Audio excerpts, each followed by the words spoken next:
evening, everybody. I'd like to welcome you on behalf of Churches Together. For those that don't know me, I'm the Reverend Penny Brinkley, and I'm the moderator of Churches Together, who asked Andrew if he would kindly host this for us tonight. So I'd like to offer a big thank you to St John's for putting up with us taking over his church, and thanks to the ladies that have done all the teas and coffees for us as you entered.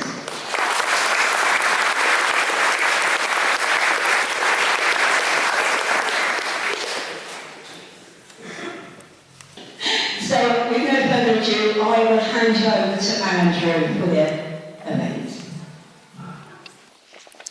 Thank you. You've had a rough couple of weeks, guys. We've not even got to 4th of July yet. I was saying to the candidates in an email yesterday that I think we must be the most hustinged out constituency in England. I can't speak for the Scots, but I'm half Scot myself. This is our 4th set of hustings. And you might be tired of rehearsing what you thought the message you already got across. But we like to make certain it's something. So, welcome, and we look forward to hearing your views tonight. The candidates have promised that they will lay out a programme for the future and try very hard not to point to what happened in the past from either one side or another. May I ask you to do the same? All right? You might have noticed our community police officer here earlier. My task as a police chaplain is to make sure the thin blue line doesn't get any thinner by providing them with donuts. And I really don't want my beloved Rachel to be running around chasing people who've been naughty tonight. It will cost me more in donuts. So please be kind and careful of each other. And my experience having been here for what seems like forever now, it feels good that this is a lovely place to grow.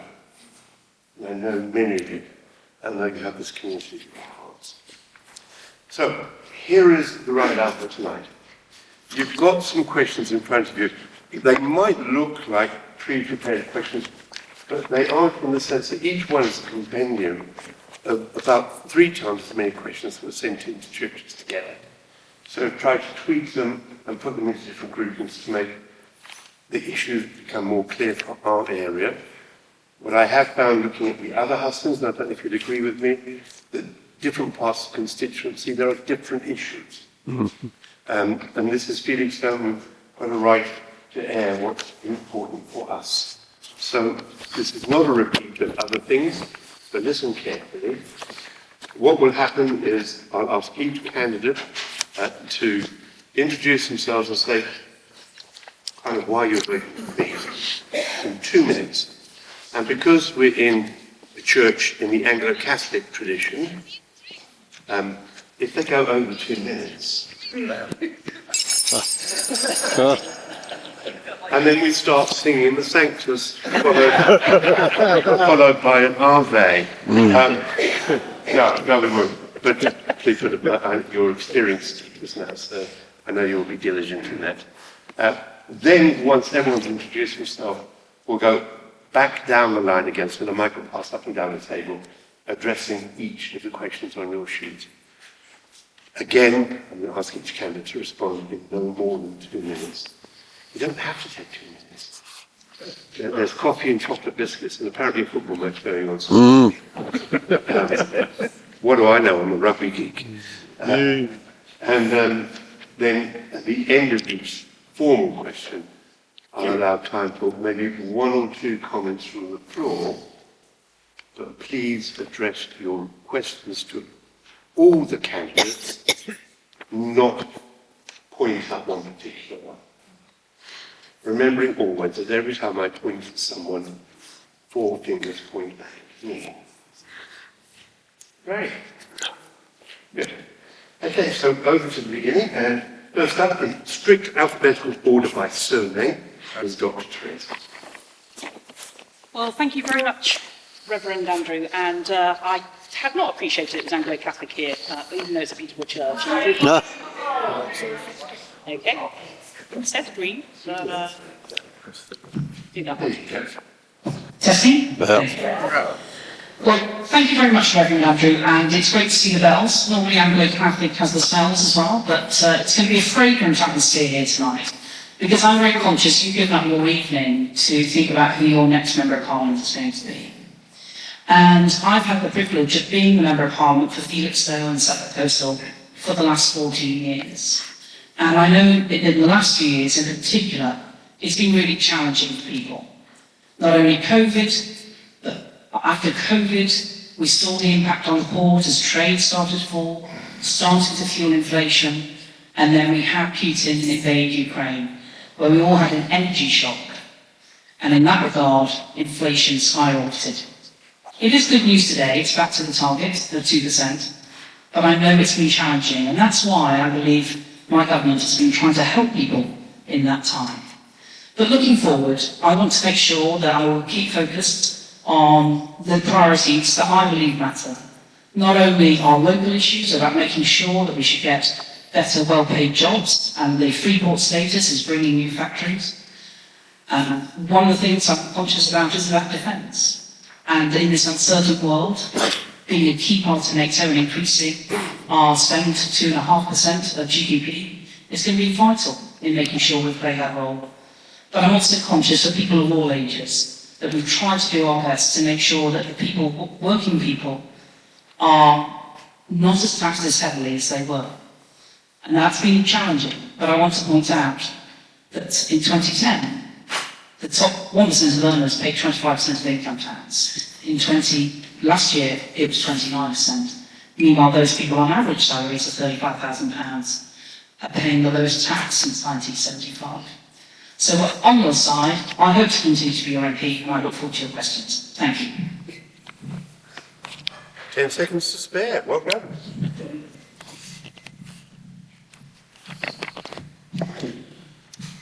Good evening, everyone. Can you hear me? Yeah. Thank you very much, Andrew, for organising this Hustings here in Felixstowe. We appreciate it. Actually, it's quite enjoyable. It's not all pain, suffering. My name is Julian Cusack, and I've lived in the constituency for 13 years. But I first visited Suffolk Coastal as a little boy in the 1950s, and I fell in love with the estuaries, the beaches, the heathland, the woodlands, and the coastal towns from Southall here to Felixstowe. And later, when I lived in Ipswich and we were bringing up our children, we often used to come here to visit the leisure centre or to walk on the front of Felixstowe Ferry. So I've got a very fond liking of Felixstowe, and in the last 9 months or so I've been here a lot as well, talking to people and listening to people. And what I picked up is that most of the people I talk to are very pleased to be living here in Felixstowe. You're proud of your town, but there are concerns about the future, some aspects of what is going on in the area to do with housing and planning and other issues. And if we can get into it, depending on your questions, happy to talk about that later on. But the Green Party is known for its environmental campaigning themes. We talk about climate, we talk about nature. But when I was at the launch of the Green Party manifesto last week in Brighton, what struck me was that we also have a very comprehensive catalogue of policies across the whole range of issues, particularly focused on the state of our public services, so the health service, the social care service, and education. And I'll hopefully be talking about those issues tonight, as well as the key green concerns. And finally, I would say to you, if you're thinking about how to vote in this election, the polls suggest it's going to be a Labour government. I agree with that, at least most likely. So here in Felixstowe and here in Suffolk Coastal, I would ask you, if you think green, if you think the environment and climate is a top issue, then please do consider voting green in this election. Thank you.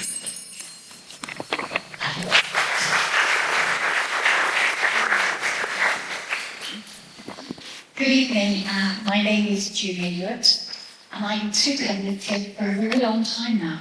And I came across Felixstowe through a physician who I believe was involved in one of your very first hospitals. And that was a very treasured moment. And she told me how she would drive up the old Gate Road. I actually live in Felixstowe, which is below Stanford.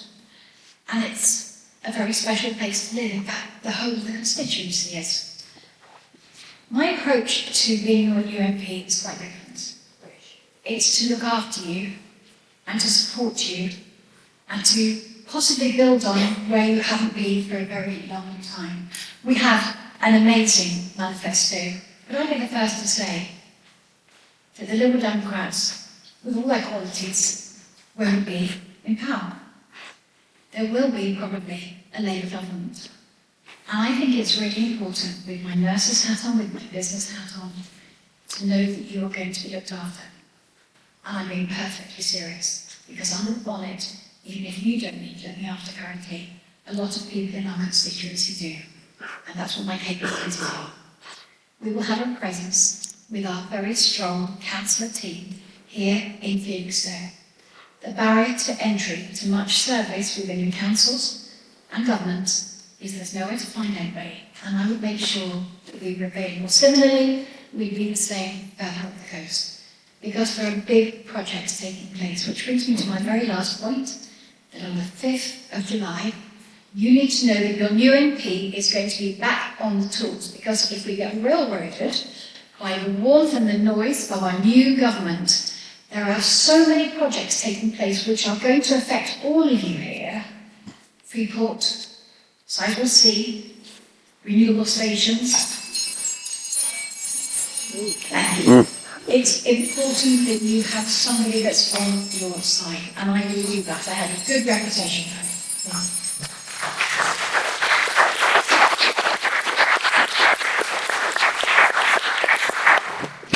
Brilliant. Thank you very much. I'm Jenny Riddell Carpenter, your Labour candidate for this general election. Thank you for coming this evening, and thank you to the organisers for making sure we all have this opportunity together tonight. I know just how special this community is. Suffolk Coastal is the constituency I grew up in. I was raised here, just down the road at Marshall Union. Felixstowe Market, in fact, is where I used to spend my Sundays, buying my army cadet boots down the military store, and where I developed my lifelong addiction to goggles around vinegar. And I also know, as you do too, that Suffolk Coastal deserves the best. We need an MP who will put the needs of the people, our communities, and our businesses first. Since I was elected 3 months ago, my team and I have had the privilege of talking to thousands of family and voters across Felixstowe and beyond. And it's the conversations with young people that stick with me the most. A whole generation who have only known a Conservative government that's let them down.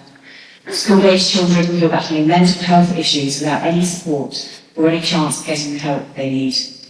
Families fighting to get special educational needs provision for children but they're getting nowhere. And young adults who can't afford to rent in the town they grew up in. And for them, the idea of owning their own home is a cruel joke. Of course, it's not just the young that's suffering. After 14 years, we're all worse off. Labour have committed to doing what Conservatives haven't done. To driving in economic stability, investing in our NHS, investing in our schools, and creating opportunity. Now, I know the challenges the UK is facing. They won't be fixed overnight. They're not easy to solve. It will take time, dedication, and ambition. But from day one, I will be a visible local MP with a fully staffed office right here in Felixstowe. And I'll be dedicated to helping those in need and making sure that Suffolk Coastal has a strong voice in Parliament. So no matter how you piece the voices, to make sure that all our issues are heard, or mostly likely to be a Labour government. Thank you. Well done. We'll get on with it from here. The first question on the sheet, and it's a two-part question. The second part could be a yes or no answer, but I suspect it might be if and or but.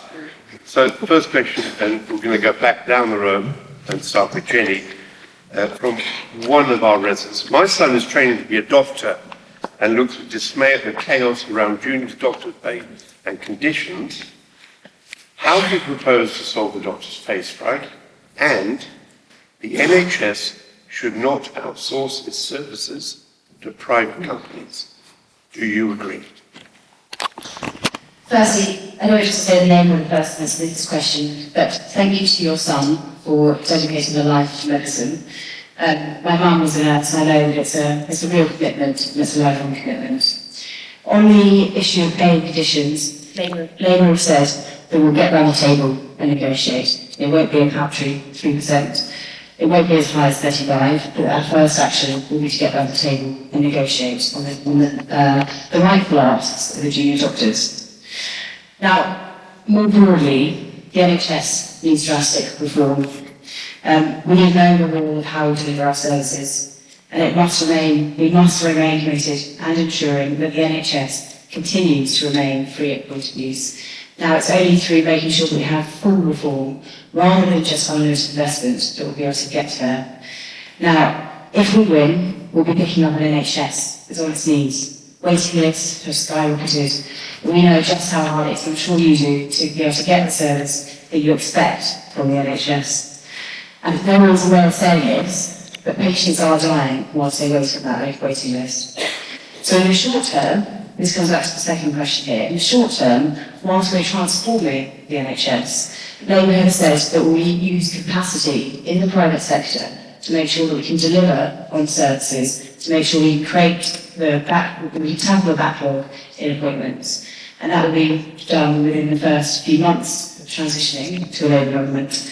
But it does mean that where there's opportunity in the private sector, let's use it. Let's use it to make sure we deliver the best services whilst we reform the NHS to continue for it to be free at point of use.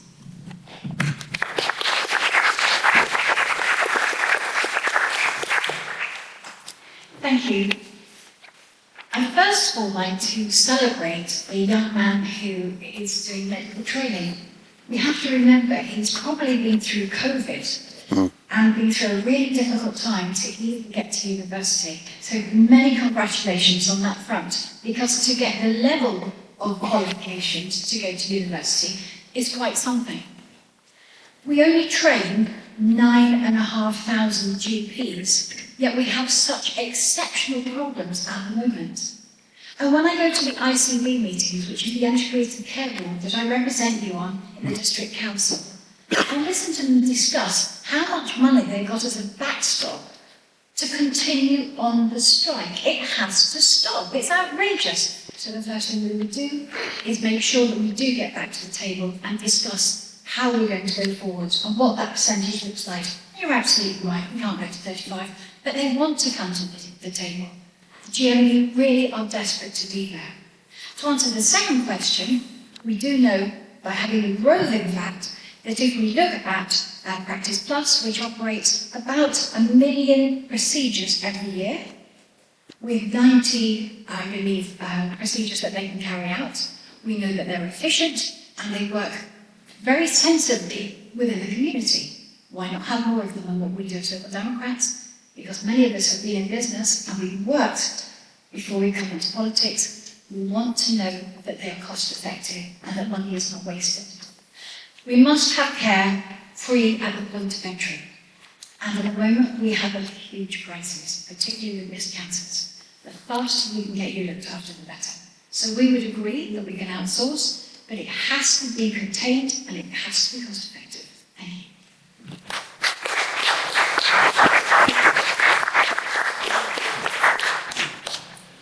Okay, I'm going to try and borrow back some time on this question, some very short answers. So, would I support the restoration of junior doctors' pay? Yes, we would. It's in the Green Party manifesto with a budgetary provision of 5 billion, and we think it's long overdue that that dispute is settled. And on privatisation, Green Party position is clear. We don't believe that there should be further marketisation and privatisation of the health service. We think it should be kept in public hands, and we have put into our costed manifesto, our funded manifesto, provision of at least another 30 billion to make that possible over the coming Parliament. We need to get back to the level of growth in the health service that we saw during the time of the last Labour government.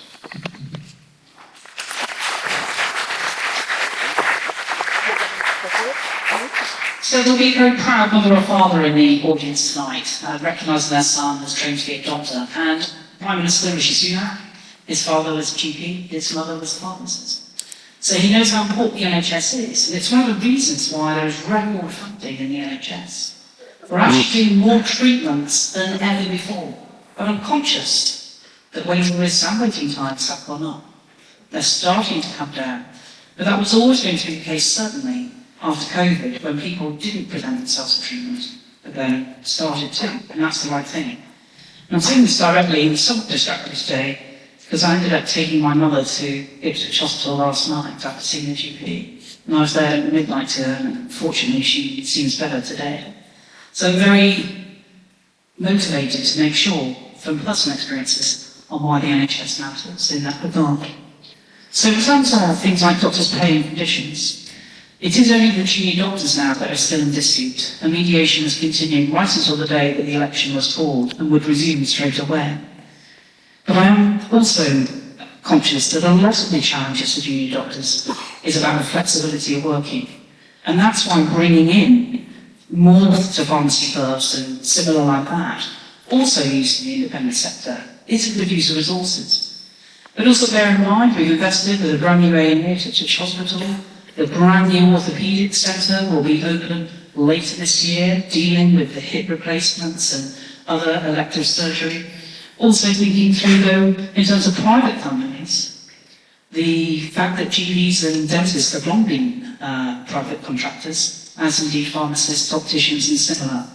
So I think it's about how you use that to the best for the needs of patients. And that will, for me, is my top priority, to make sure patients come first.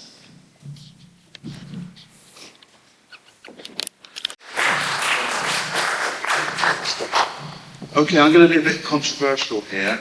The Green Party strongly supports staying in NATO and the effort to defend Ukraine, but we do believe that our armed forces need to recognise that there's a changing role. We need to look at cyber security. We need to look at the training and equipment needed for humanitarian missions overseas. And we do believe that therefore more investment in our armed services is needed. And we would fund that by cancelling the Trident replacement programme. That could free up over £3 billion a year in operating costs, and that could be redeployed into the funding of the modern missions of an armed force in the 21st century. We don't believe that Britain's nuclear deterrent made any difference to Putin's decision to invade Ukraine. The use of nuclear weapons would be an existential threat to life on this planet. Most of the countries in NATO don't feel the need to have them, so why should we? And by freeing up that budget, both on the revenue side and the capital side, I think we could reinvest in our armed forces, ships and aircraft that may be needed in a use of force fit for the missions of the 21st century. Thank you.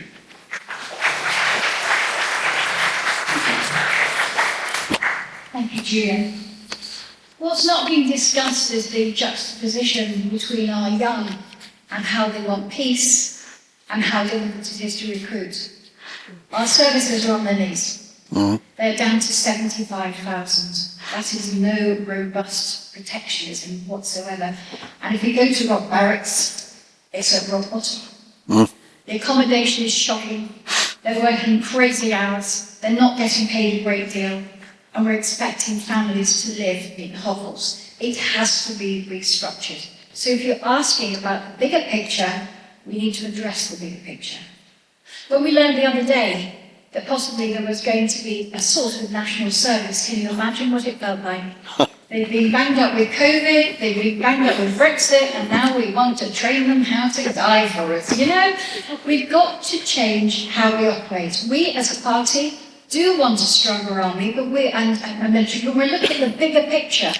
We really are.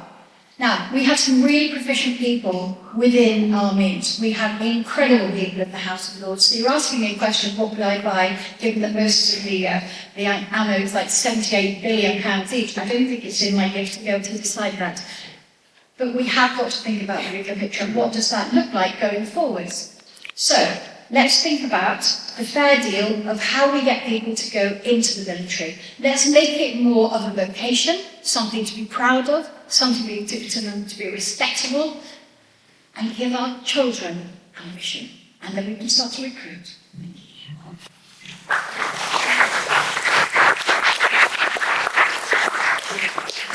So to answer the question directly, Labour have said that if we form government, one of the first things that we'll do is conduct a strategic defence review. And the findings of that review, assessing our capabilities and our defence needs will determine where our investment goes. We have committed to a nuclear deterrent, and not only have we committed to a nuclear deterrent, we've stated clearly that we'll be investing within that further as well. And I don't think this is a time in our lives to play hard and fast with security when we've seen the consequences of playing hard and fast with the economy. I want to say a few things more broadly. I served in the military, my TA, in the Army Reservists during my early 20s. And I know firsthand how difficult it is for the Army to recruit. And I know how awful, as Julia mentioned, our military accommodation is. I slept in those beds when I did my training, and it's only got worse in 15 years since I stopped my military training. And I did my basic training and followed through with my officer training. I never completed my officer training, but I was in the assistant, if you like, for years. And it needs more investment. And that's why I'm really proud that as well as committing to triple lock, as well as committing to 2.5% GDP over the course of the next few years, we've also said that we'll bring the Armed Forces Covenant into law, which means better quality of life for our service personnel, better investment, and caring about the long-term plan for our service staff in and beyond their military careers. Now how to invent a NATO campaign. It requires at least two hammers and a lot of effort from your followers. One question for all the candidates.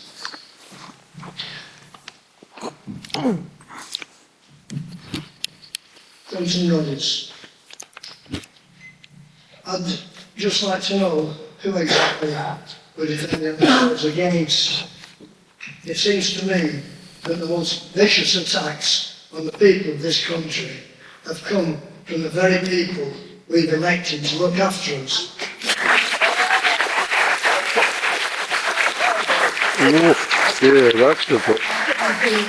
I think we need defence, and it's defence against the rich and powerful in Westminster and their puppet masters.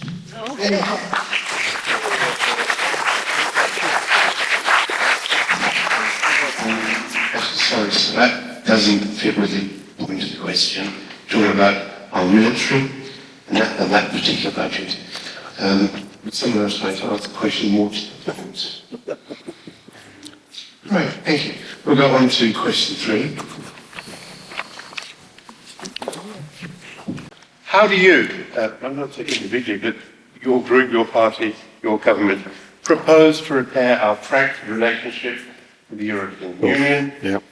And should the United Kingdom join Russia and Belarus as the only countries in Europe outside the European Convention on Human Rights?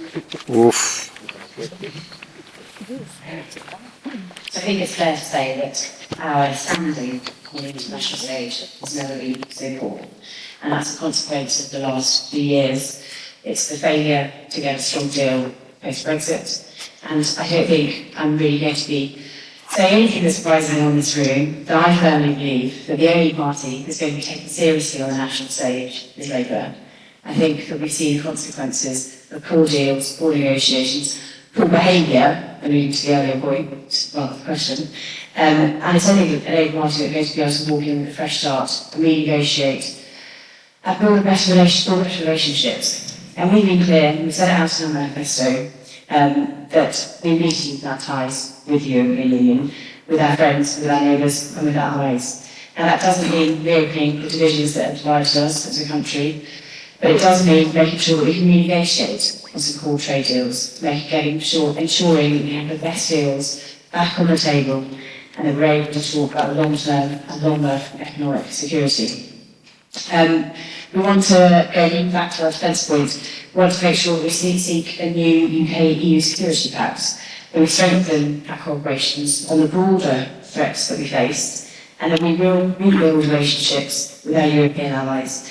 And in the face of some of the global threats that we face, this is not the time to be squandering those relationships. It clearly is the time to be rebuilding our broken relationships. And part 2, no.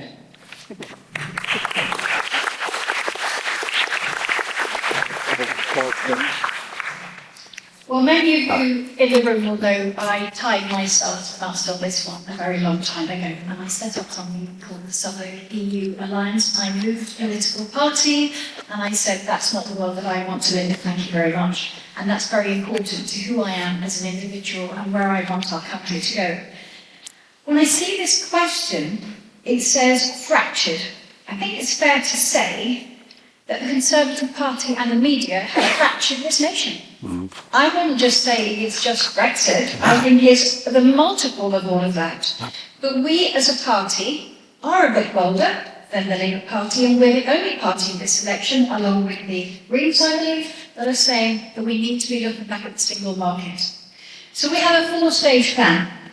We need initial steps to get back in. Now, when I was out, I have training all the time in order to be your MP, and I was in Germany recently. They just wonder what we're doing, but they certainly want us back. And however that fits, we'll find a way. They also want to rebuild confidence. We should be looking at Erasmus. It was outrageous the other day that our children are going to be denied any opportunity to go into Europe. Let's just consider that I suspect that only 10% of the people in the room here are students or under the age of 25. Didn't we other 90% have a great time in Europe? How dare we take that away from them? And finally, we must have that long-term stability. If we're going to grow the economy, we have to know that every SME business that's around here that's selling food or whatever they're doing, that they can get in and out of this country easily. Now, I know Felixstowe Court are doing a smashing job at the moment with the VTOL scheme, and that's they're checking everything that's coming in. I have to say, luckily, we're on the best side of not having E. coli. But the point is, we shouldn't even be going through that, should we? Everything should be perfect, and we should just be working with the Europeans in a far easier. I'm not lost a word because they different. Thank you.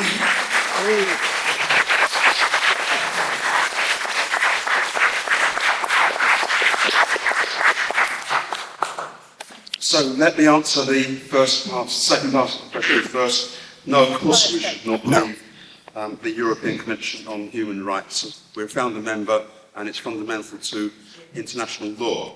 So on Europe, I voted to remain. The Green Party is a proud European party. Frankly, I don't think they're going to have us back anytime soon. No. But when the political conditions are right here in the UK, and when the European Union will be willing to negotiate with us, we would like to see the UK rejoining the European Union. As a first step, we think that we should join the customs union, and we should reintroduce freedom of movement, including reciprocal rights for UK and European citizens to travel and work across Europe and the UK. And I also think that we need to restart the Erasmus programme, which allows our students to travel and work in Europe. So a lot to do to mend a fractured relationship, but let's start as soon as possible. Thank you. Yeah.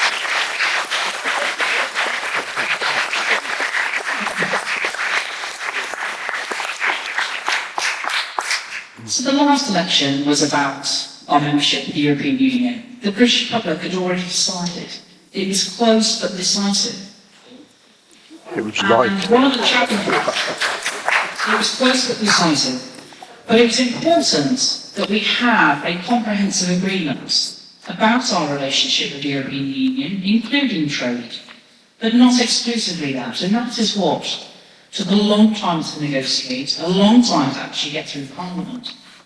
And even then, some of it wasn't quite working, which is why Rishi Sunak rolled up the sleeves, came up with the Windsor Framework, working with the European Union to try and make sure that the United Kingdom continued to be sovereign and function in the way that people in Northern Ireland expected to be as part of the UK. So in terms of, I think, our relationship, yes, there have been some difficulties. However, actually, we do a hell of a lot of work still with European countries. I know that from my time in government, working really closely with Germany about aspects of the environment, working on the global biodiversity framework, various elements to do with climate change, and of course a lot of these things know no borders. And it's important that we continue to have that close relationship, which we do. But that doesn't mean that we should be proposing to go back in or to, I think, undermine things like, not go back into things like freedom of movement or customs unions, when the people made the decision to be a sovereign nation in that regard. Now, I actually voted in campaign Remain, but I am a Democrat, and I accepted that. But going forward, we need to not be seen to be, we're not enemies in any way. We work together on so many things, including aspects like NATO, but much more than that. And I've seen that in my government roles. Just briefly on the second one, ECHR needs reform. Sorry, Trent, please.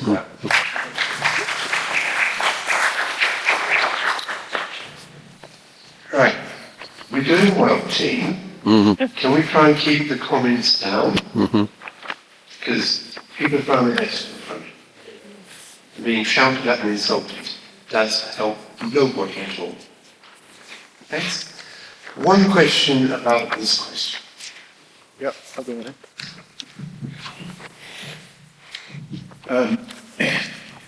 Good evening. I'm absolutely fascinated to know if the candidates could give the audience one single benefit to the people of Suffolk Coastal of Brexit. One benefit they can identify. Benefits to people.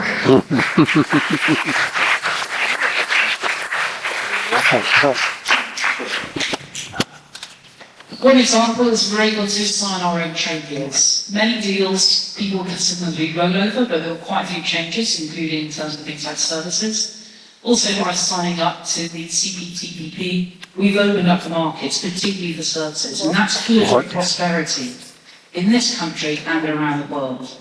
And I can assure you, we are now, have grown in our exports, so we're the fourth largest exporter in the world.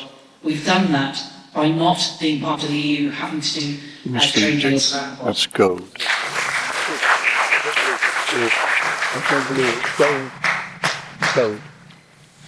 Okay, well, it's not really talking my book here, but I have to say that as a farmer here in Suffolk, I do think that disengaging from the Common Agricultural Policy has given this country the opportunity to produce a farming subsidy system far superior to that we had within the European Union. If we'd stayed in, I think that our politicians hopefully would have been able to be there to negotiate a better system that would apply across the whole of Europe. But for now, that is the one advantage I can find.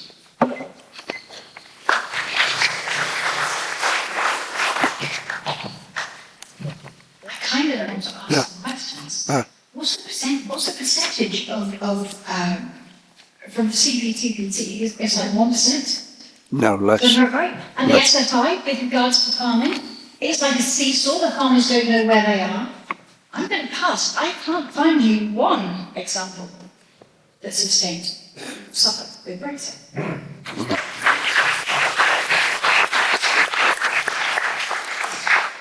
So, you might want to answer more actually on pub. But I will say, I don't think these questions are particularly helpful. I don't that many disrespect. I think the comment that was made earlier, I see how divisive the Brexit debate is. I see how it's broken communities, it's broken families in some cases, in terms of the divide inside. And I really think we need to turn the page on it. I think we need to make sure that the decision, we're not, Labour into power, we're not going to be reversing that decision. But we have to make sure we turn the page on the chaos and renegotiate us and deals we can. We've had 3 questions that are at a national level. Now we're going to have 3 questions, some with multi-parts. So you're going to want to mention your 3 minutes, where we'll be looking at more local issues. Question 4, so if you turn the page over, a long prelude. But if you want to see the reason, one of the reasons why it's there, it's just over there on that table. It's filled up with food every single day of the year, and all the food is taken after. A short survey with Fair Share and Neighbourly shows that at least 2,000 kilograms of food is distributed by charities and churches in Felixstowe and Walton each week.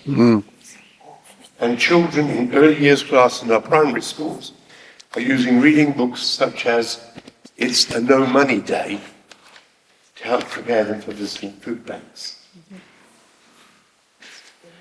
What will candidates do to support the work of food banks in our constituency, support those on low incomes nationally so that there will be no need for food banks in the future, and address fuel poverty to prevent families from having to choose between heating and eating?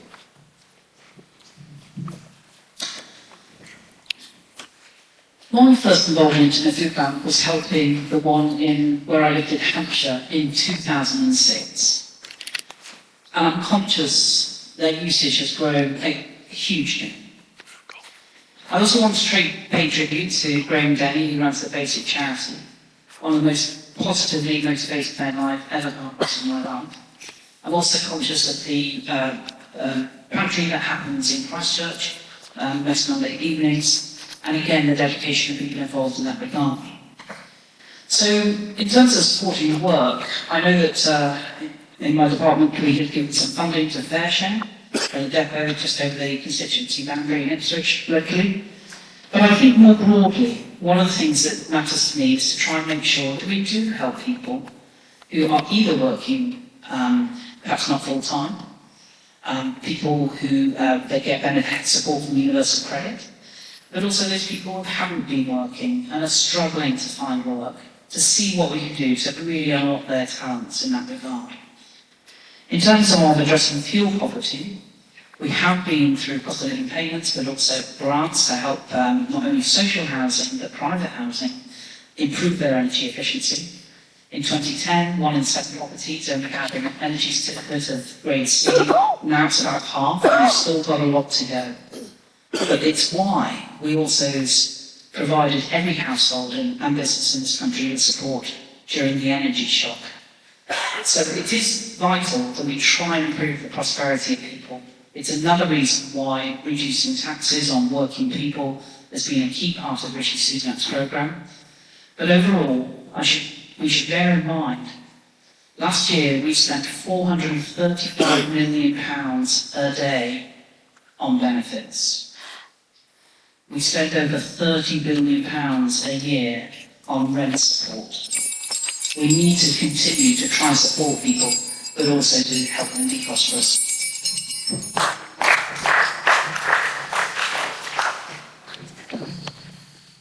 The gentleman in the front row here earlier asked who was the real enemy that we are defending ourselves against. And I would say that one of those enemies is the system that felt it was appropriate to devalue the welfare benefit system so progressively over the last 14 years. I think none of us can know when we might be depending on that benefit system. And the generosity that used to be there has gone, which is why we're getting survey results like those quoted in the question on the use of food banks, of fuel poverty, and children reading that kind of material at source that makes your heart sink for the kind of society we now find ourselves living in.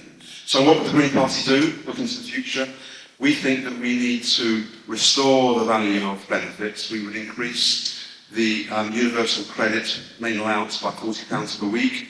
We would abolish the 2-child limit, bedroom tax and other mean-spirited restrictions on benefits, and restore it to a level that can be provide a dignified way of life for those who need to depend on those benefits at some stage in their life, which could be any of us. Thank you.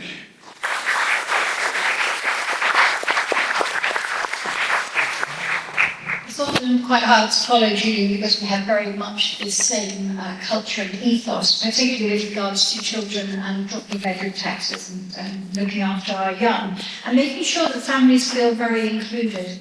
But the question was, when will we get support to look after the food banks in the constituency?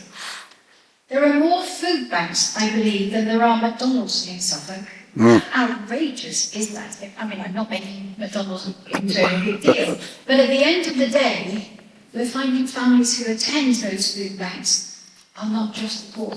They're people who are challenged by the lives that they have found themselves with.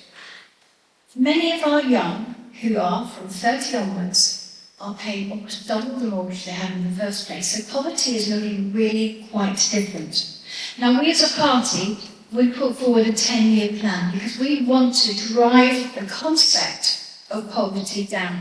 We have to look at how we can maintain people's lives in a much healthier and more organic way. And so, if we address fuel poverty, that's one of them, why don't we look at why is it that people have to pay more if they have a buy-as-you-go meter? Why is everything tipped in the direction of those who are finding life difficult enough? And how hard can that be? Because your self-esteem is low, your mental health is low, and then you can't eat and you haven't got the strength to go. And we need to sort out the 16-hour week. Many people want to go to work, but they have to quit and not be, and especially in somewhere like Southampton where I live, it's really hard for a working mum to get to Ipswich or wherever, because by the time she's got there, she's got to come back again. So this poverty thing is a much bigger deal, and it's more global than we talk about.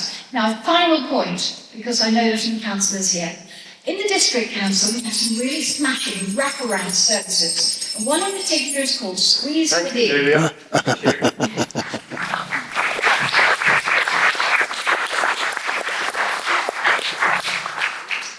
So it's clearly not right that society should be dependent on food banks, nor be relieved when we see the growth of the demand for food banks. Whilst I support them existing, and I volunteered at many myself over the years, I think economies such as ours and societies such as ours should look upon them as a failure. And I think that any Labour government coming in, or any government coming in fact, should have that in their sights as a goal to reduce the demand and reduce the need for them in any society, and certainly that would be one of my priorities. Briefly, I'll just talk about myself. So I work in government relations, which means I lobby government on behalf of charities, on behalf of a number of organisations. And one of my biggest projects I work for is helping social housing tenants gain employment. And I spent a number of years working directly in housing associations, fighting the revenue tax, and seeing firsthand how many difficulties people face. Now, under a Labour government, we've got a whole range of things set out in our manifesto that is the heart of what Labour government will do. Free breakfast clubs in primary schools, state schools, so all children attending primary state schools will have breakfast when they walk through the door. We'll provide skills and employment opportunities to help them progress through life and give them real opportunity through renewed investment in apprenticeships. But we'll also, through our Make Work Pay deal, ban exploited zero-hour contracts, ending fire rehire, and introducing basic rights from day one for parental leave, sick pay, and protection from unfair dismissal. It's only with stable employment, stable income, that people can really believe that they'll be able to build a better life for themselves and provide stability for their children. There's so much more to talk about, and I'm sure we're going to come on to affordable housing, investment in better homes, investment in a warm home deal that will provide better installation and reduce the demand, to reduce the need for families to choose between heating and eating, which in this day and age is ridiculous. And I can carry on my life. Thank you, everyone. It's good to see compassion and kindness. That's what I'm taking here. A question on this question. Other back there. Good evening. I'm Christine Hancock, and I have been reading about the old age pension going to be assessed as a benefit, and I wondered if any of you can answer that question, as benefits have been mentioned earlier on in this question. It just seems very unfair when we've worked hard all our lives, but it's going to be classed as an assessed benefit. Good. Didn't hear the question. The first question.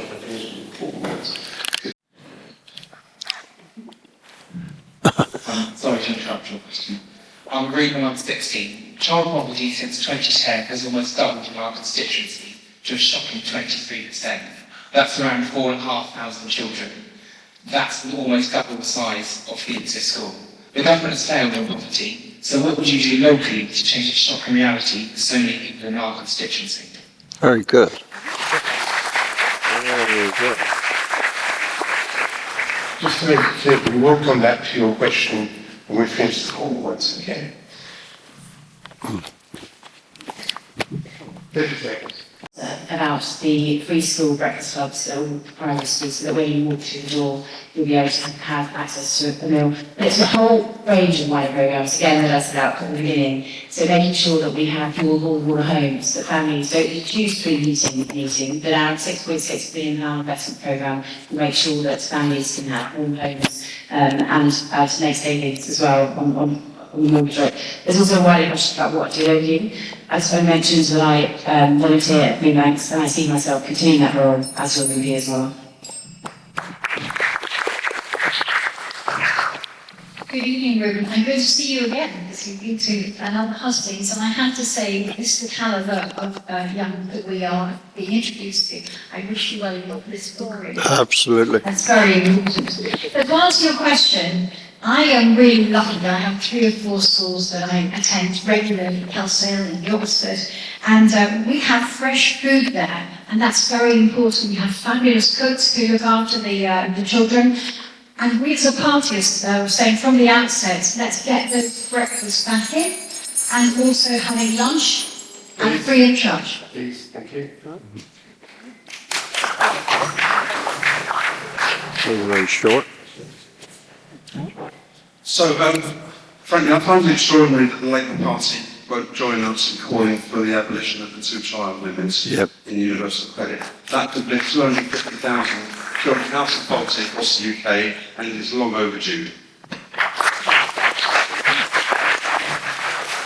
Thank you for your question, Ruben. I must say I don't recognise the statistics, but I'd be happy to speak to you afterwards about it. And I will be quite straightforward about this. The Conservative government has reduced significantly the proportion of people in entirely workless households. That is the main driver of child poverty. That is what we have turned around. And I will continue to do whatever I can to help people get into meaningful, sustainable work. The 16-hour thing doesn't exist anymore. It's changed to universal payment.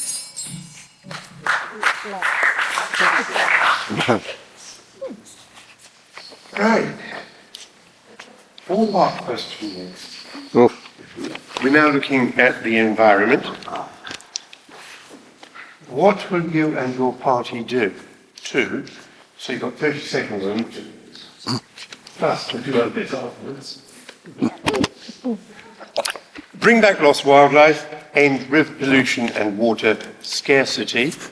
Someone's never been here once or anything, have they? Fund wildlife-friendly farming, tackle the climate emergency. Then in Felixstowe, I think the hot issue for this part of the constituency has been the development at Abbey Grove and Eastwood Home. And then a yes or no, maybe, are you prepared to scrap Sizewell C? Do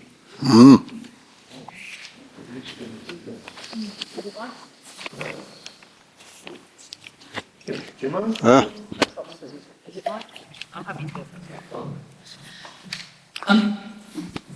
The environment and climate change are the most pressing case for the world, for our country. And that is why I have been very proud actually to be part of the Conservative government, which has recognised many of the issues. It's why we introduced the Environment Act. And I put in place legally binding targets from which there's a multiple of activities that are happening to try and restore nature and to tackle climate change. So whether that's in wildlife-friendly farming, actually Julian referred to that earlier, about the changes that we're making to the environmental land management scheme. In terms of water scarcity and river pollution, I put in place legislation in 2018 and again last year, in 2023, that would have unlimited fines for polluters. That also made sure that we uncovered the scandal, which means the Environment Agency and Ofwat are undertaking criminal investigations of all water companies. But it's not just about that, it's about finding a way forward.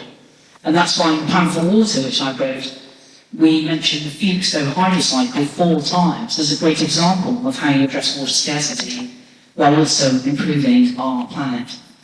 So it's vital that we continue to have those, what's called catchment plans, to work together. Water matters, obviously, for the creation of food, but also for our natural environment.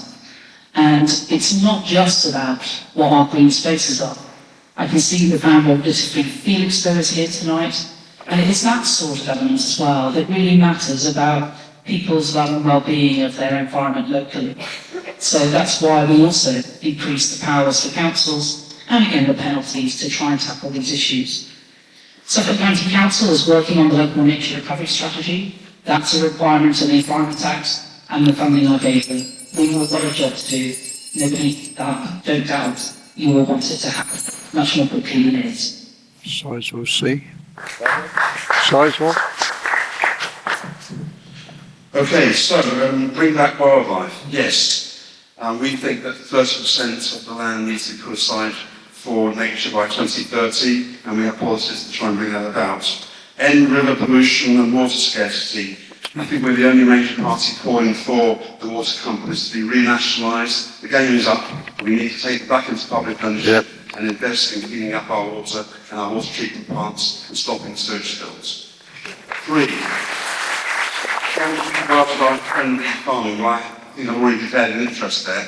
Absolutely. And if we get this right, we can help farmers to find a way to continue to produce good quality food, send it into the local food supplies, and to increase biodiversity on their farmland.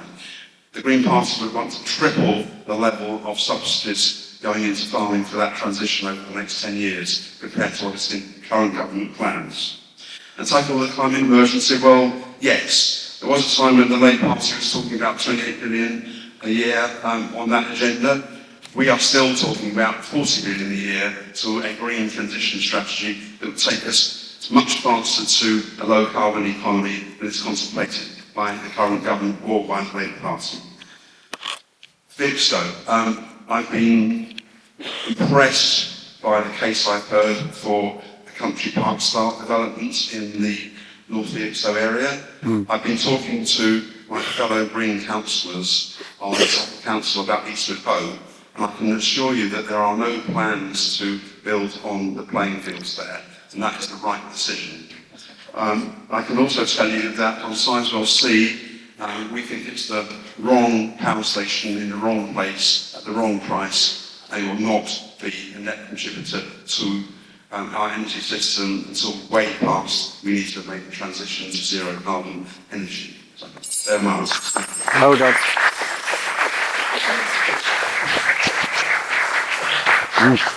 Thank you very much. In politics, every party has got an environmental arm. It's really important to know that we do, and that it doesn't just belong to the Green Party. And whilst we work well together, it's important that you know that there are green arms in each one. So therefore, I'm on the board of the environmental part of my party. And that's key because of the projects that have taken place here. As I started this evening, the constituency is really quite different depending on where you are. So bringing back lost wildlife, well, the most important thing is that we don't lose any more also. And in planning, I am ashamed to say that some of the local policy is really not very good. And we are having to unpack, as an administration, the issues that are particularly happening here in Felixstowe. So I want you to have confidence that we will do our best, but we're having to put everything into reverse, and we need your support to get us there. With regards to waterways, this is my pet subject. I would like to bring forward, and I put this to my party, I'd like to bring forward the Suffolk Department of Water Security. I cannot tell you how water does not hang together in Suffolk. When we had Storm Babette, it was like a pinball machine trying to get hold of people from the County Council, from the Environment Agency, from highways, from coastal erosion. We must work together, and I hope that you would support me bringing those amazing groups together, but they really don't work together, and you as the public are suffering the consequence. With regards to farming, we are very much on the case. We have Tim Farron, and he's very concerned about the consistency of what happens within farming and the elitism that happens within farming. Because many of our young, because they are involved in the environment, would like to take up farming. Sizewell C. Lots of big questions in 20 minutes. Apparently I talk very fast. Yeah. So climate change, we set a goal for 2030 that we deliver clean energy by then, and nuclear, and I'm kind of doing two questions in one here. Nuclear, Labour set out will play a part of our energy mix, driving forwards to net zero by 2050. Now, I'll skip ahead to Sizewell, come back to the rest of the energy and environment stuff. Sizewell was a political decision that was made under the Conservative government, and it's going ahead. My role as your local Labour MP was to hold Sizewell to account and make sure that all the community investment funds that we can get from it is spent in the communities that's needed, providing the opportunities that we need, and making sure that places like Leicester aren't left behind any further than they already have been. And I think that's vital. On habitats and the environment, we've committed to pledge quite clearly to developing nature-rich environments and making sure that our wetlands, our bogs, etc., are increased within the footprint they have, and they can also play a role in carbon reduction too, doing so. On water personally, I'm a wild swimmer. I like to dabble, but I don't like to dabble at the moment, and I'm sure that very few people most people can understand why. We've said that we will have severe and automatic fines for water companies that flout the rules, that will put the failing water companies into special measures, and this is not acceptable. The rate of dumping that we're seeing in sewers right now is unacceptable, and it needs to change. And Labour has set out very clearly how we intend to change that. On the housing issue in Felixstowe, look, I know it's been a sensitive subject and it's been around for a while. The Labour councillors here in Felixstowe have been standing up and making sure that it's been challenged, and we will continue to challenge it. I am pro-housing development. I believe that we need more affordable housing, but it must be in the right places with the right infrastructure around it, and it must be brownfield first.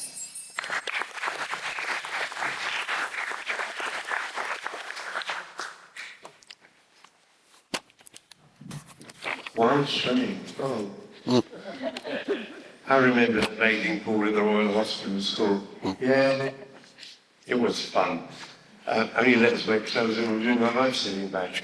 A question about the environment. Yeah. Hello, I'm Liz. I wonder if you could tell us anything you know about proposed development of hydrogen down at the port. Currently, there are many countries around the world where shipping uses hydrogen.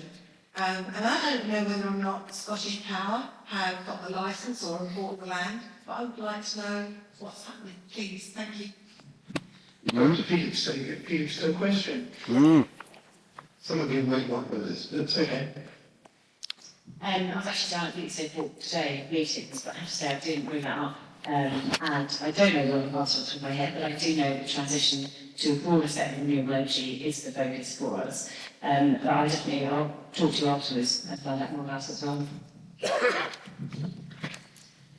So the plan is to put hydrogen plants into reporters, and I know there's a great deal of investment to take place. The concern is that in fact at the moment we're pushing for EV and everything to be electric, and you're absolutely right, we need to twist that. And we have to think about future-proofing whether or not we get involved in electric charging or whether we take on the hydrogen and go to the next level. And that is really crucial in terms of our decision-making, the investment that we make, and particularly how to get to the port when we've only got one bridge. It's a big deal.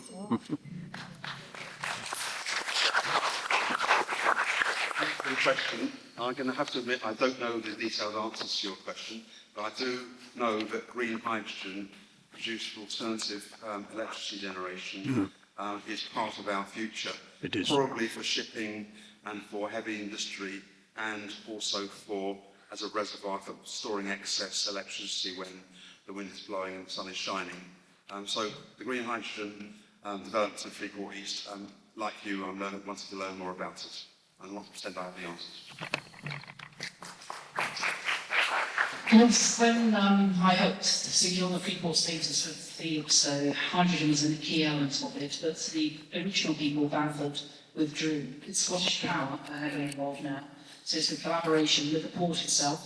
It's trying to see if it can move to hydrogen technology to service it, and also the EDF and Sizewell City. So there's a key alliance there that's being formed. I should have said, I'll take advantage to stand up again. I completely oppose the Greenfield of Eastwood Hoe. Greenfield's on. It's in the citizens' panel proposal and it's wrong. Rubbish.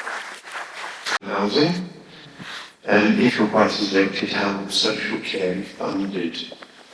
Here we go. Thank you. So we have a housing emergency across the country and specifically here in Suffolk. We have 4,500 people on the housing waiting list. And I think this question is really pertinent.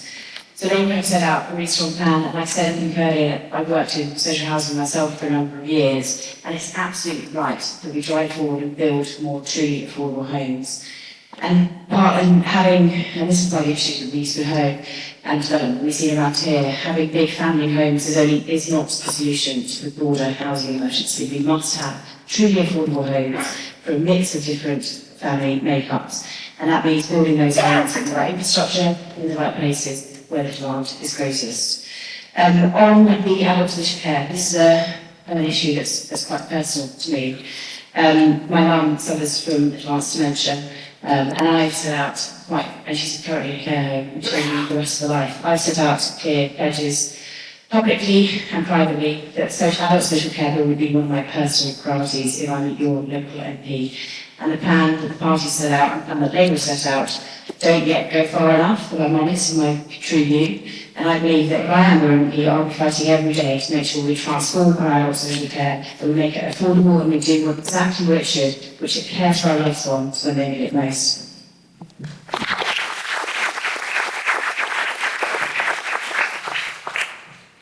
When I was a young woman, my father was a builder's merchant, and we built a lot of houses in the 70s. We just don't see that volume anymore. I'm proud to say that David Bevan, Councillor Bevan, is head of housing in terms of developing housing, and we're concerned as an administration in the district council as to why the Tories didn't borrow more money and build more houses that were social houses when the interest rates were so low. It's appalling how we just don't have the stock. So the most important thing for me is to know that I can turn to David and we will have a programme from the moment I'm elected and we will be able to build our social programme. Social care, well, goodness, where to start? This is all built into the NHS, and we as a party are wanting to make sure that everybody gets free care from the moment they require it, but we have to have training. We need to develop and support and respect our care workers so much more. We're looking for them to be paid more, and we're looking for them to be accredited in a much more professional way. We must value those people. They're out night and day, and we know full well in Felixstowe it's proving very difficult to find the volume of people to look after your community. I have very much got my finger on that button as a nurse. Thank you.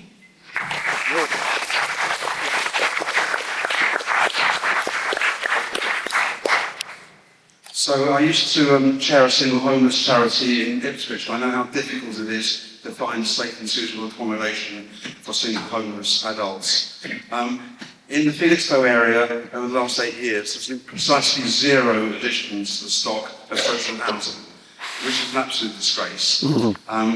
We see a different concept for housing development in the Felixstowe area.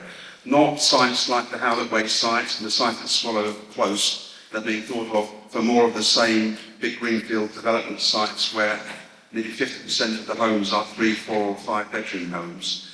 We need much more, as Julian said, social housing, and I'm pleased to say that the Green and Lib Dem led administration of the Suffolk Council is beginning to get its act together to work out how that can be done, and I totally applaud that effort.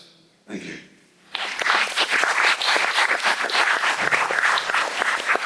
So the Conservative Party would undertake the fulfil the Dillon review.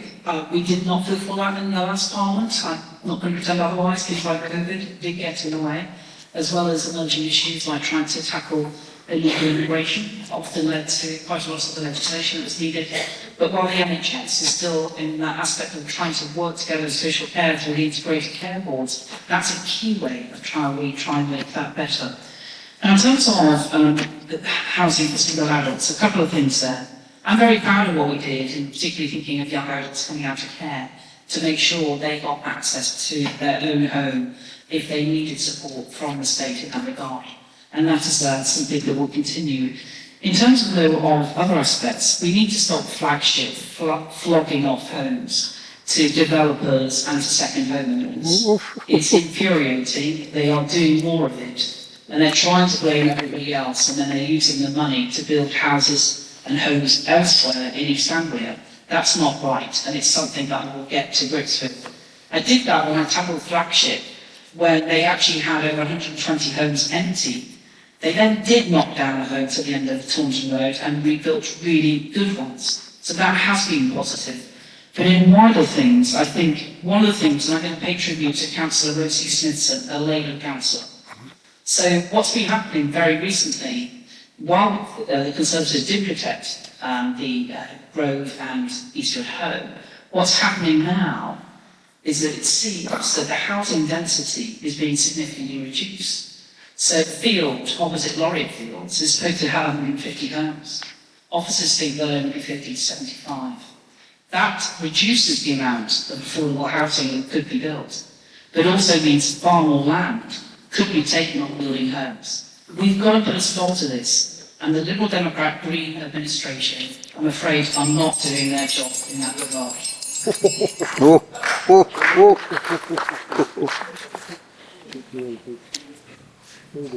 Thank you. Someone got a hand up here first. Oh, Yeah.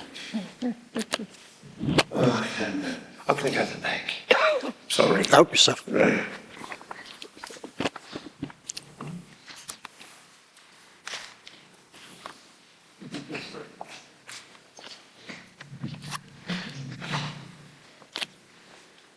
Hi, I'm Julia. I work in a charity that works with people who would otherwise be homeless.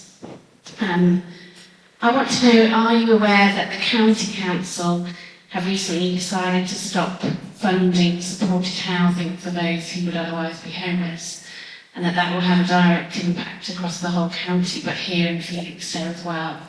So it means across the county that hundreds of supported housing beds are at risk. What's your proposal to deal with that?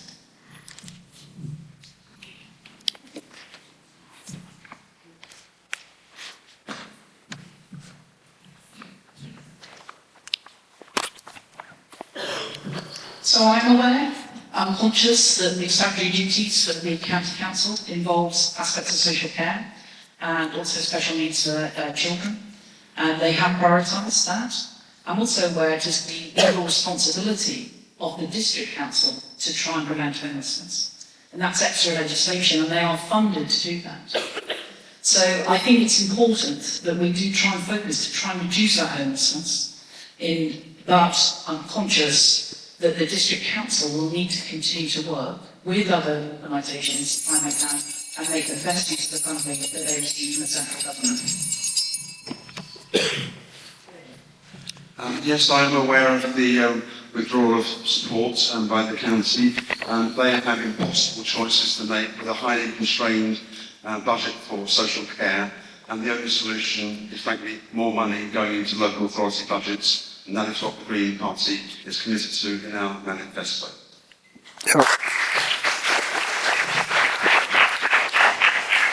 I'm never going to speak more quickly as I'm going to speak now, and I'm absolutely honoured, Julia. I've got 3 people up in Sax London who have nowhere to live. I've got one in a car. I've got problems with people who have animals, therefore they're codependent, they can't get anywhere to live. We have a crisis on our hands and we should be ashamed. The first thing I'll do on the 5th of July is go and find a really big block of offices that I can change into, places that single people who don't have somewhere to live can live. And I'm, as a Christian, embarrassed that we're in this country in the state we are.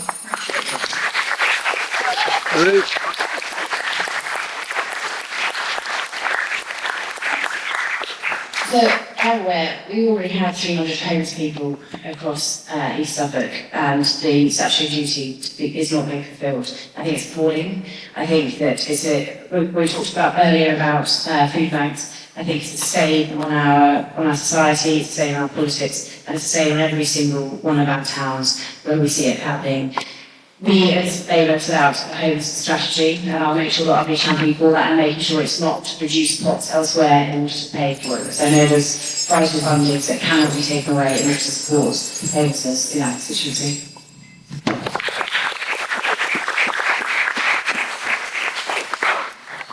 Right. Do you want another breather? Press on. I think we're kind of at the stage we've been going for an hour and a half. Well done. Yes, more water. Continue it. That's all. Harry? Harry? Yep. Have you met Harry? Harry is really good. He is good at water. Can you top up water, please? Can you change it to wine? We're good, okay. Yeah. As I said to a couple, they were renewing their marriage vows to 25 years in the chapel just a couple of hours ago. We read the story of Jesus turning water into wine, yes. Which proves that the Virgin Mary comes from Essex. Because the only thing she said to Jesus, according to the Bible, is they have no wine. But I can turn wine into water easily. Our closing questions. Can we? Yeah, I'll explain it later. Our closing questions. I think. Can we do those in about half an hour's time? So we have an open forum now, starting with my friend at the back who I asked pensions question first. Okay? And then these questions on the third page. More kind of brief. I can't imagine any of you in a short skirt and pom-poms. Representation. But we need some cheering, guys. Because this is great. That really is, isn't it? And this is one of the constituency. And depending on one of you, to make us shocking. So, first question, just to go back over it again, was the one about pensions.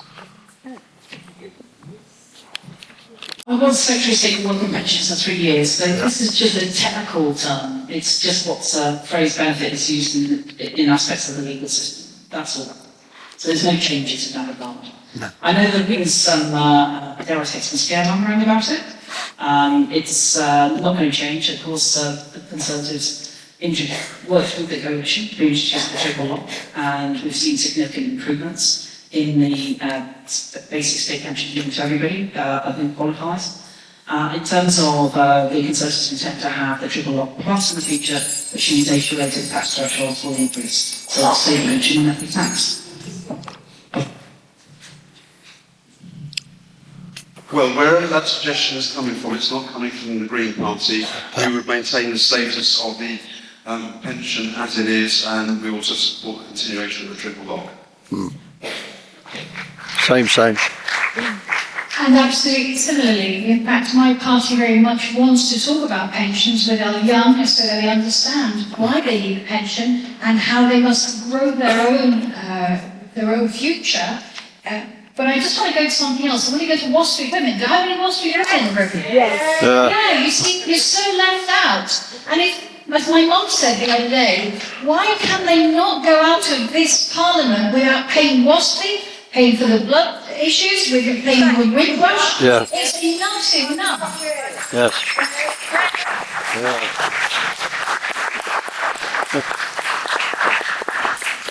And so, yes, I would say that it's not a Labour policy. And we've got the triple lock in pensions, and we're committed to year-on-year increases over the course of the next Parliament as well.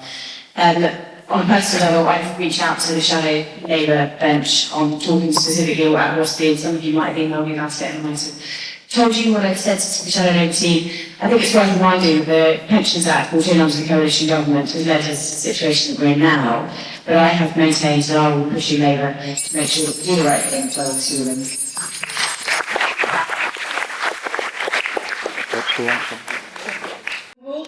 My daughter and her husband work full-time. Their rent is £1,200 a month. That's just their rent. How can they possibly afford to buy a house when they have to pay rent like that? What do you mean by affordable? I talk about it, to get tied out in terminology for it. I assume that your son and daughter rent on the private market, and that is totally unaffordable. It's mental how much the price rises in the last 5 years, in particular here in Felixstowe, in Britain. I was looking at the stats this morning. To buy a house 5 years ago in 2019, it was 250,000, and now it's well over 350,000 here in Felixstowe.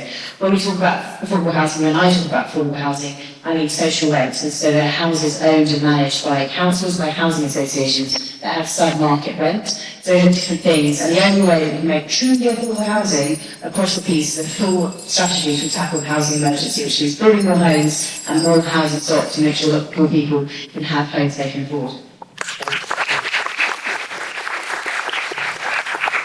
So given that we're not here to repeat ourselves, absolutely. And then the next thing that's really important is every housing estate that we build, in theory, is supposed to have solely affordable homes. But the point is, the price is absolutely sky high, and then we find, being in council, that they take away the value, the percentage that they were going to build, because the developer says that they can't afford to do them. So I go onto my calculator, you can imagine what I'm doing, and I work it out and I go, just a minute, £17.5 million, we can't put 4 houses in there. We have to keep on track. It is our responsibility in this administration to make sure we build affordable homes that people can buy.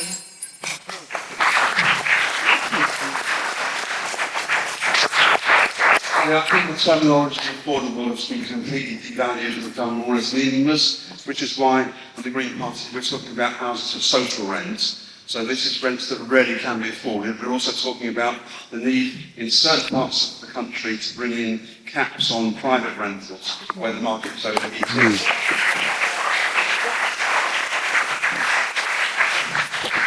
So I agree with the need for more social housing. That's why government has actually given money through Homes England to housing associations to build more. It's why our councils should get on with it. I don't know if many people remember Richard Carey, who used to be the housing cabinet member. He started that programme again in Suffolk Coastal, and then put it into line with the Wakely as the two councils merged. But in a wider sense, traditionally it does mean if you have more housing, pricing should come down. We don't get that here. It's such a lovely place to live, but we will need to build more social housing. Anyone got a question on the topic that's not been raised yet? Yes. Being very patient. Thank you. Stock.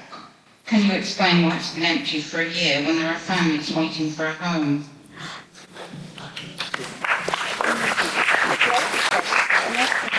Difficult to know what that question's for, whether if all four candidates want to answer it. So it was purchased last year in 2023 when a Conservative administration was in control of the council. There are suggestions it's been built to be knocked down to provide access to the North Garden Felixstowe, North Felixstowe Garden neighbourhood. However, my view is, and I put a video out about this recently, is that there is an empty home. A family should be in there. End of. It's being wasted. It shouldn't be wasted. Even if ultimately council decides to do something with it, and I wouldn't advocate it, but families need homes.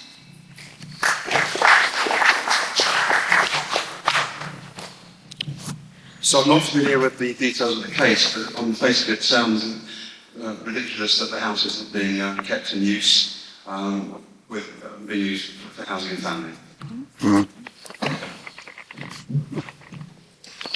As you know, I live up front on Felixstowe, but I think this is the hot potato, isn't it? It's the elephant in the room. It's the house that was bought on the 23rd of April, just 2 weeks before the election. And I think that's part of the problem. Nobody's known quite how to unpack it, because they don't know why we got it. Well said. I went down to that Sutton site and I looked at the house like Councillor Mike Deacon, and it's bonkers. There's no valid reason that I can see. There are questions that need to be asked about it. Everything seems to be a bit conspiracy-like. I don't know why they would allow us to let it vacant, and that anybody who asks questions, different answer for why it's there. And there are clearly questions that need to be answered.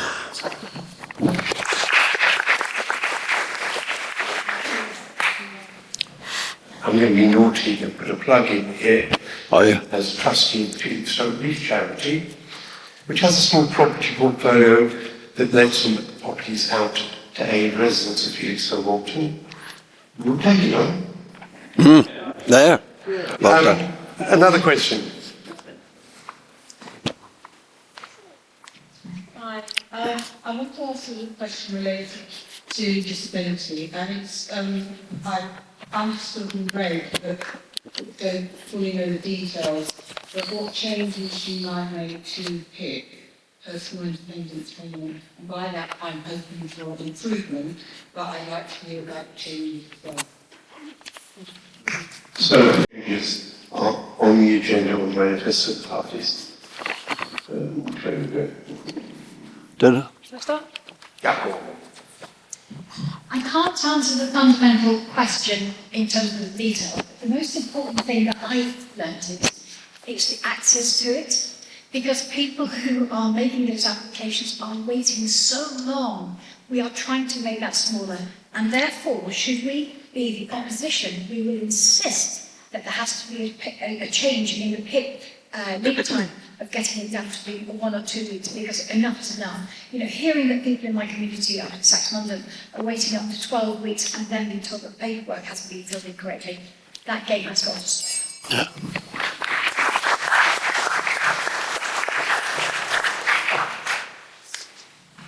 So we're very concerned that there may be a further erosion in disability benefits in a misguided approach to try and force people back into work. We will resist this, and we indeed think that disability benefits need to be made more generous and more easily available to deal with the difficulties that such people have in getting a fulfilling life and finding money for their households to live and exist.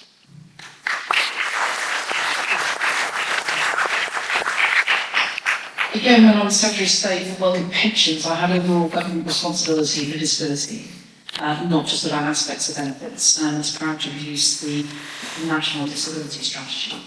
Now, talking about PIP, it's down to personal independence payment. It doesn't matter actually whether you work or not. It's about you're supported on how you can live independently. So in that regard, it's quite a comprehensive benefit. And what has particularly happened, there are 2 rates, lower rate, higher rate, and similar.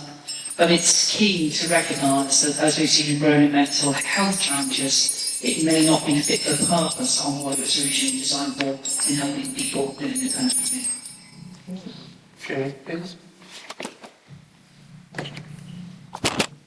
So I'm sure we don't need me to tell you that over the last few years, the PIP programme hasn't been good for purpose, and it's demonised people, it's made them feel outside of the system and that they're claiming value, and that's wrong. And I feel that the Labour have been clear that when we come in, and if we come in and form power, that it all needs to review, and it needs to be fairer, more equitable and easy to access. And there are people we know that want to work and that will work, but at the moment people are being demonised. And the stories that I hear, having worked across social housing as well, it's appalling with the states that that's the benefits, particularly the PIP, is in. One more question from the floor, and then we'll go back to final questions. Is that okay? Yeah. Right. Someone's standing in that waving furiously. What's not a question, but it's about mental health. I think there are more families that are breaking due to the mental health crisis. My family has been through 2 breaking points. I'm a family carer for a young adult with severe mental health problems, and I want to know how you're going to reform it so that those that need it have access to it at the point of need, not 6 months down the line when they're found very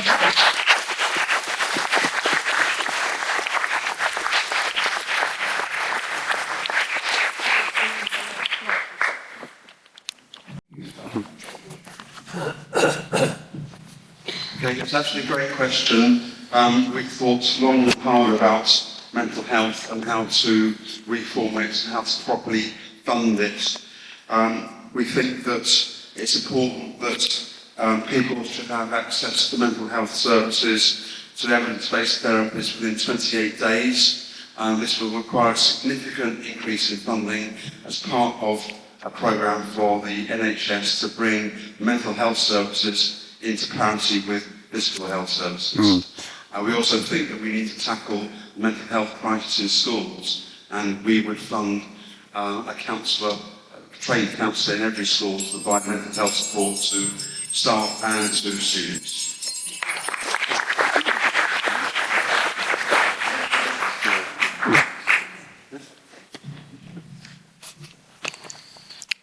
I agree. It's difficult. It's bad. Suffolk and Norfolk merged when Suffolk had gone into crisis and it got worse. Yes, did. It's why as an MP I have been trying to split it apart again. And it's important that we continue to make sure the local NHS is working in very close partnership, because I know the pressure is there. So I don't pretend I have a magic plan. What I do know is that we did already make legally comparable between mental and physical health, but I've got no doubt we need to do a lot better locally, and I feel for your pain.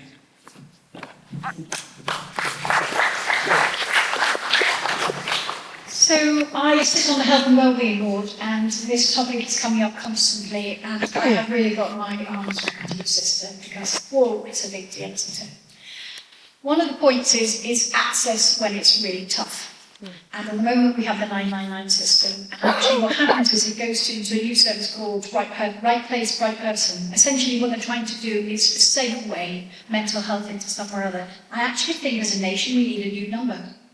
We need a new number, we need a new service. It needs to start from school right the way through, because at the moment this nation is absolutely broken. But what we do need is we need to train people to be able to do that, and we've got to really look at how we develop our NHS to do that.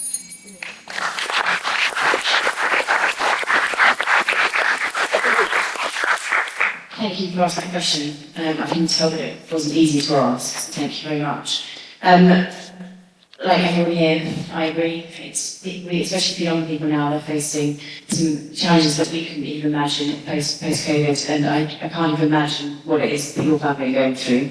Labour has said that we will be investing in mental health support at every single school.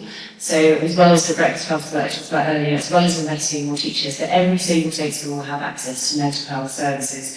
In addition to that, we'll be investing in more mental health through the NHS. And throughout, and we talked earlier briefly about the military, we'll also be making sure that in those core sectors like the military, that mental health support's there.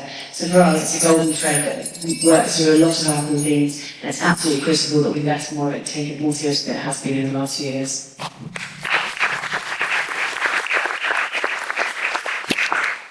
Well done, everyone. So we've got our last couple of closing questions. Question 7 about representation. I'm going to ask the candidates to kind of be yes or no on this. The second part could be more challenging. What was it? Star Trek quote? The goodness of all is better than Quite. Quote, yeah. Leonard Nimoy, third movie. Yeah. Better for one person to die than all. Yeah, I know that one. So question 7, representation. Jenny, would you pick this up? The question is, would you support a change from first past the post to PR? Yes or no answer. Simple.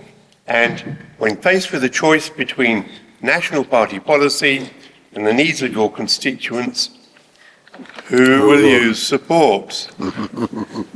So this probably won't take 2 minutes. So question 7, yes, I do. I have done, and I will continue to do so. Actually, taken longer to answer the question I thought I would do. Yes, I will do, and I'll make sure that if it is in the government, that I will be pushing to make sure it's in our manifesto come the next general election. Number 2, I will have... Make that clear, what's in your manifesto? Oh, sorry, proportional representation. Yeah, so it's on record here tonight. I have said that. And yes, basically in national policy, I've already done it tonight. I said that I will go further on adult social care.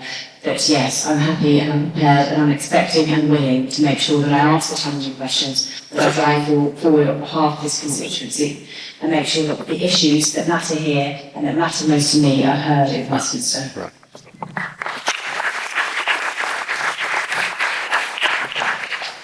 So with regards to PR, I'm absolutely delighted to say that I am the PR candidate, in fact, from Campus. I have been selected because I've been working on PR for a very long time. It's very interesting to look back at the last election that we had back in May last year, because the Tories took numerous votes, but interestingly didn't get that many seats. And therefore, they may almost be looking at it too. With regards to national party policy, what I love about my party is it's smaller. So Jennifer, you may become the MP and you'll be seat number 400 and la la la, but I'll be number 59. And that means that I don't have to behave myself. I can do what I like, because that's really important, particularly with regards to the renewable projects. You need your voice to be heard. And I can do that in a smaller party. Thank you.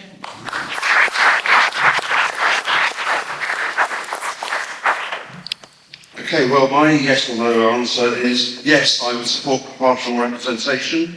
And my answer to the other question is that if there was a conflict between the needs of the constituents and national policy, the needs of the constituents would absolutely come first. The Green Party is probably the only national party that does not have a whipping system in any of the chambers in which we're represented, because we believe that our first loyalty is to the people who elected us, as Will said. Yeah.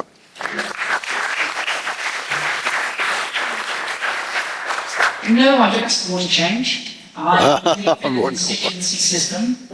And in 2011, when we had the referendum on keeping constituencies, but potentially moving away from first past the post, 2/3 of the British public voted to keep first past the post.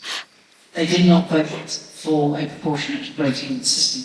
But in that regard, moving on to the second one, that's actually very easy. Constituents always come first. Now, my genuine belief is that it's rarely that the two will ever be in conflict. But I'm prepared to have those fights when I do, and also try and get changes to party policy. So, constituency always first.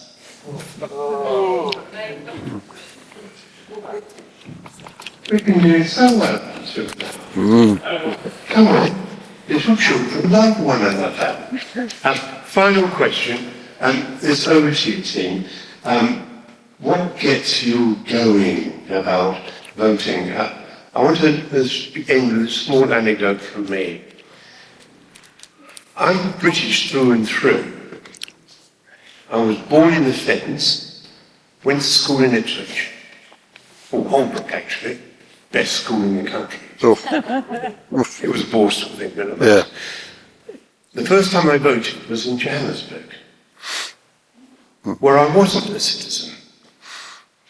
The first democratic elections in South Africa were so important that anybody who lived there, who had a piece of paper that had a South African crest on, was entitled to vote. And it was my privilege to spend 3 days wandering around the wrong end of Johannesburg with my team of peace monitors, seeing people queue for days and days. My beloved Leslie Ann, remember standing there with our friend Nonkitigo and how the queues sang, and they came back the next day and did it again. So I'm convinced I'm always going to put next time somewhere. Tell us why you think we should. Over to you, Trace.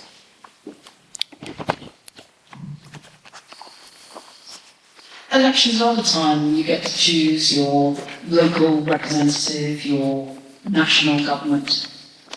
And I actually believe that people will vote at least 70% in this constituency, and that's a healthy thing. So I don't believe that there is apathy in our current system. And I believe that democracy can still continue to be stronger. Where there are challenges at times is some of the frustration that I have felt as a government minister, for example, when actually ministers and Parliament doesn't have the powers because of things in the past where those powers have been given elsewhere. And that's often to a variety of bodies. However, ultimately, Parliament does make the legislation. Governments do drive the strategy of how they believe is the best way to take the country forward. But they're only elected by you. So I do believe that democracy is absolutely vital and why we need to continue to fight to defend it. In other regards, I would simply say, please cherish that vote. But if there have been any questions today, I don't know if we are doing a winding up, Andrew, that people want to ask and haven't had the opportunity to. I know we've all got websites and email addresses. Mine is coffee4coastal@gmail.com, and my website address is thoreau'scoffee.co.uk. So I'm prepared to please send any questions. We all get, I expect, a lot of generic emails from various campaign groups, but I want to hear your question, and I'll be prepared to answer you as quickly as possible. Thank you.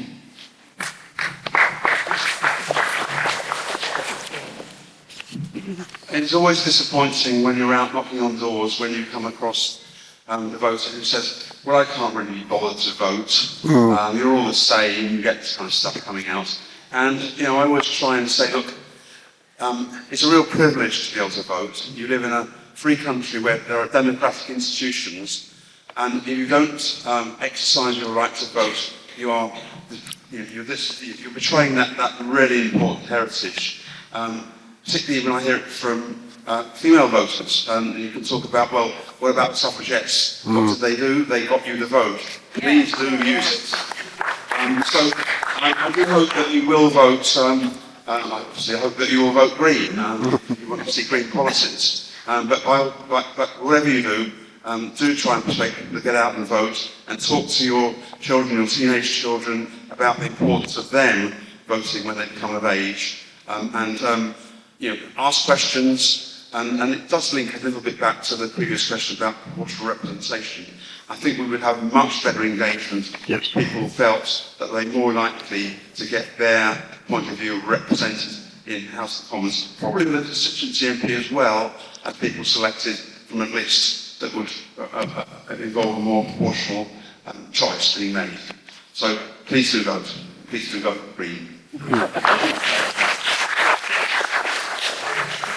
Again, I'll take all that and pop this in my pocket. I love all of that. There is a big national shift taking place at the moment. That's why your vote is also very valuable. It gives you an opportunity to have a voice, have a say, and to make a different direction. We need to be better educated as to why our vote is important. And it's very apparent to me. I had this in Napton the other day, a lady probably who had MS that came up to the door and said, I'm going to vote at any time. I said, you more than anybody need me. Come on, let's sit down and talk about it. And we did. We got a good result. I'm ashamed of something other though, and that's about photo ID. I have so many residents that live in my ward up in Castle and Yoxton that won't be voting this time, to the extent that I have prepared the library and they've been down to the library, had a photograph taken, and they're now going to be able to vote. But at 87, not being able to have your last vote probably is not on. And similarly, and I'm sure you'll be the same, colleagues here, you've had Europeans that have run and said, for the first time, I haven't got the vote. We were in transition in the 19 election, and I've got a lady who's lived here with her husband for 47 years, and she's feeling very disenfranchised. That's nothing to be proud of in a democracy.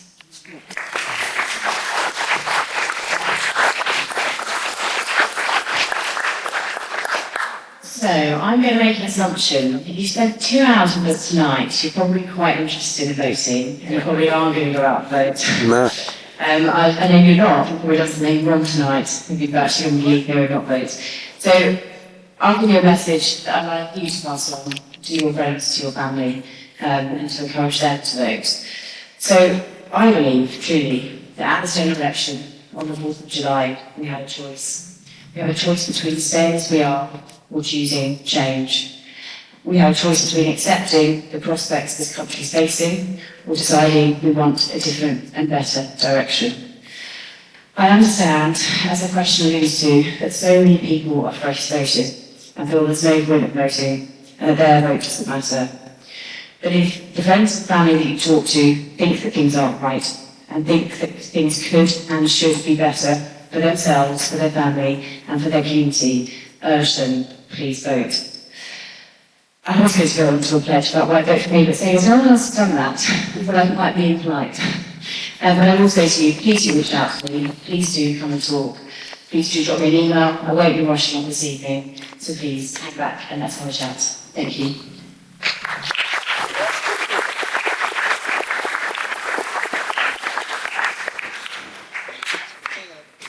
This is the fourth time I've chaired a Hustings since I've been in Felixstowe. It's been a long journey, particularly trying to remember the first one. I got it all wrong. I probably got it wrong tonight. And I'm just humbled by your honesty and your decision to serve. Regardless of what colour rosette you wear, your hearts beat Suffolk. Thank you. And could we show our appreciation for our candidate?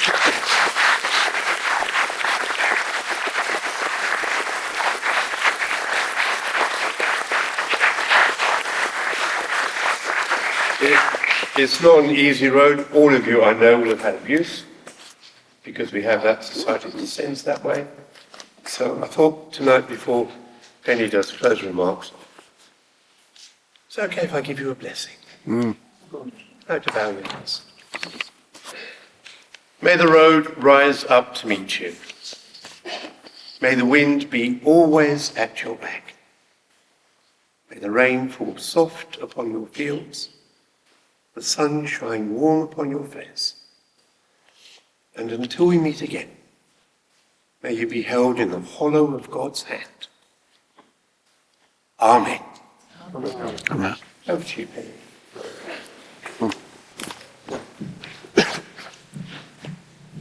So first of all, I'd like to thank the candidates for coming here and being willing to answer questions. The one thing I would hope with all of them and all the MPs that we get is they'll be willing to work together for the best outcome for our country and our people. Whether it ties in with party politics or not, they'll do what is best for everybody. And I hope, having listened to the candidates here tonight, that is something that will go forward. So I hope everybody will vote. Whatever your decision is, that is your personal decision. You don't have to clarify that to anybody or justify it. It's your decision. But at least please have respect for each other and respect each other's points of view. I think that's so important. And so a big thank you for coming and being willing to answer the questions and some of it's heckling that have been going on. But thank you. And thank you for the service that you all do. So please, one round of applause.